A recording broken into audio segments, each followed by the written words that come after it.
فقد قال الله تبارك وتعالى في كلامه المجيد ذلك الكتاب لا ريب فيه هدى للمتقين. وقال رسول الله صلى الله تعالى عليه وسلم خيركم من تعلم القرآن وعلمه. معزز علماء کرام اور سامنے بیٹھے سامعین، السلام علیکم ورحمۃ اللہ وبرکاتہ۔ وعلیکم السلام ورحمۃ اللہ وبرکاتہ۔ آج جو میرے ہاتھ میں یہ مائک آیا ہوا ہے، یہ قرآن کریم کی برکت سے میرے ہاتھ میں ہے، اور میری باتیں جو ابھی ہونے والی ہیں یہ قرآن کی فضیلت سے ذرا ہٹ کر قرآن کی ضرورت پر ہوں گی انشاءاللہ۔ آج ہمارے معاشرے کا حال کیا ہے؟ جو قرآن کی آیت کا ٹکڑا میں نے پڑھا، ذالک الکتاب لا ریب فیہ ھدی للمتقین، اللہ تبارک و تعالی اس کتاب کے بارے میں فرماتے ہیں کہ یہ وہ کتاب ہے جس میں بے شک کوئی شک نہیں۔ اور جو حدیث میں نے پڑھی اس میں رسول اللہ صلی اللہ تعالی علیہ وسلم فرما رہے ہیں کہ تم میں سے بہترین وہ ہے جو قرآن سیکھے اور سکھائے۔ قرآن وہ کتاب ہے جس میں دنیا کی پیدائش سے قیامت تک کے تمام مسائل کا حل موجود ہے۔ بس مسئلہ اس بات کا ہے کہ ہم کس طرح سے قرآن کو سمجھتے ہیں اور سیکھتے ہیں۔ اور بات کی شروعات اسی سوال کے ساتھ ہوتی ہے کہ ہمارے گھروں پر جو طاق پر رکھا ہوا قرآن ہے، یا وہ قرآن جو شب برات کی رات یا لیلۃ القدر کی رات ہم اپنے طاق سے اتار کر کے تلاوت کرتے ہیں، کیا اس سے اس قرآن حکیم اور کریم کا حق ادا ہو جاتا ہے؟ اگر نہیں ہوتا تو ہمیں اس بات پر غور کرنے کی ضرورت ہے کہ ہم اور ہمارا ایمان کس سطح پر آج کھڑے ہیں۔ قرآن کو ہماری ہدایت کے لیے اتارا گیا، قرآن میں تمام مسئلوں کا حل موجود ہے، اس کے بعد بھی آج امت میں اتنی گمراہی کیوں؟ اس کی وجہ یہ ہے کہ ہم نے قرآن کو صرف ایک کتاب سمجھ لیا ہے۔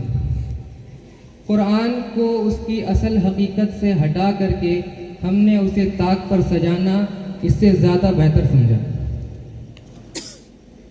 آج ہمارے مدرسہ تعلیم القرآن سے 4 حفاظ کرام کی دستار ہوئی، جس میں سے میں ایک ہوں، لیکن 4 طالب علموں کی دستار ہونا کسی مدرسے یا کسی علاقے کی کامیابی نہیں ہے۔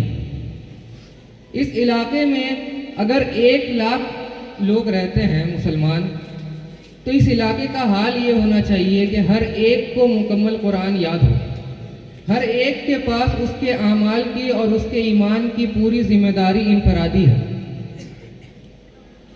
یہاں یہ جو مجلس لگائی گئی ہے یہ اتنی بڑی ہونی تھی کہ سٹیج میدان جتنا بڑا ہوتا، جس میں تمام علاقے کے لوگ اپنی کامیابی کا مظاہرہ کر رہے ہوتے، لیکن ہم اس میں ناکام ہیں۔ اور اس بات کا سبب یہ ہے کہ ہم نے قرآن کی عظمت کو گھٹا دیا۔ قرآن اگر ہم پڑھیں تو ہمیں اپنے مسائل کا حل ملے گا۔